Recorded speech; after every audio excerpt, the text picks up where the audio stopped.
बिस्मिल्लाहिर्रहमानिर्रहीम। अस्सलाम वालेकुम। शैतान इब्लीस की पैदाइश कैसे हुई? इब्लीस, जिसे शैतान के नाम से जाना जाता है, अल्लाह की सबसे पहली बनाई गई मखलूकों में से एक था। कुरान और हदीस की रोशनी में उसकी पैदाइश और उसके नाफरमान बनने की कहानी इंसानों के लिए एक बड़ी नसीहत है। इब्लीस की पैदाइश। इब्लीस जिन्नों में से था और जिन आग से बनाए गए हैं। अल्लाह ताला ने फरमाया, और हमने इंसान को मिट्टी से पैदा किया और जिन को शोलों वाली आग से बनाया। इब्लीस को अल्लाह ने एक ऊंचे मकाम पर रखा था। उसकी इबादत और दात की वजह से उसे फरिश्तों के साथ रहने की इजाज़त दी गई थी। हालांकि वह खुद फरिश्ता नहीं था। फरिश्तों को नूर से बनाया गया है, जबकि इब्लीस जिन था। इब्लीस ने लंबे समय तक अल्लाह की इबादत की। वह इतना इबादत गुजार था कि उसे फरिश्तों से बराबर का दर्जा मिल गया, लेकिन उसके दिल में घमंड और अपनी आग वाली पैदाइश पर फख्र आ गया। आदम अलैहिस्सलाम की तख्लीक और इब्लीस का इम्तिहान। जब अल्लाह ने इंसान यानी आदम अलैहिस्सलाम को मिट्टी से बनाया और उसमें अपनी रूह फूकी, तो फरमाया, मैं ज़मीन पर एक खलीफा बनाने वाला हूँ।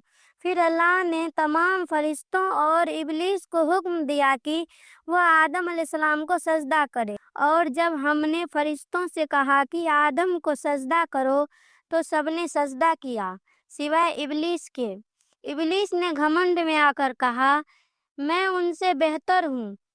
तूने मुझे आग से बनाया और उसे मिट्टी से बनाया। इब्लीस ने अल्लाह के हुक्म को ठुकरा दिया और अपनी नाफरमानी की वजह से वह अल्लाह की रहमत को हमेशा के लिए महरूम रह गया।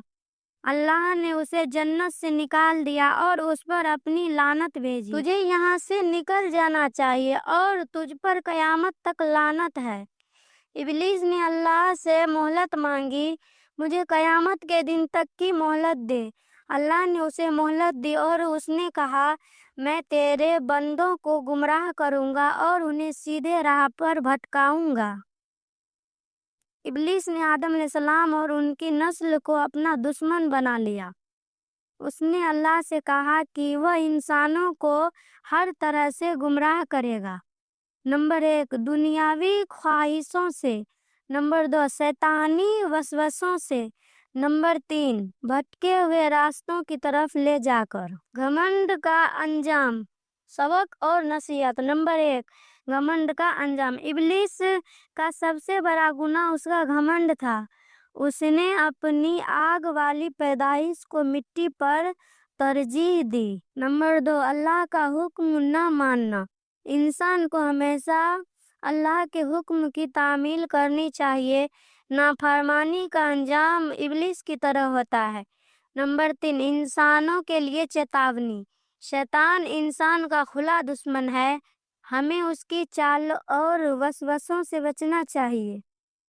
अल्लाह ताला ने फरमाया, शैतान तुम्हारा दुश्मन है तो तुम भी उसे दुश्मन समझो। इब्लीस की कहानी हमें यह सिखाती है कि अल्लाह की रहमत से दूर होने का सबसे बड़ा कारण घमंड और नाफरमानी है। हमें अपने दिलों में तअज्जुब और खुद को दूसरों से बेहतर समझने की आदत को ख़त्म करना चाहिए। अगर आपको इस तरह के वाक़यात अच्छे लगते हैं तो इस वीडियो को लाजमी शेयर करें, और अगर आप मज़ीद ऐसी वीडियो देखना चाहते हैं तो हमारे चैनल को सब्सक्राइब करें। मिलती हूँ आपको एक और नई वीडियो के साथ। तब तक के लिए अल्लाह हाफिज़। दुआओं में याद रखिएगा। शुक्रिया।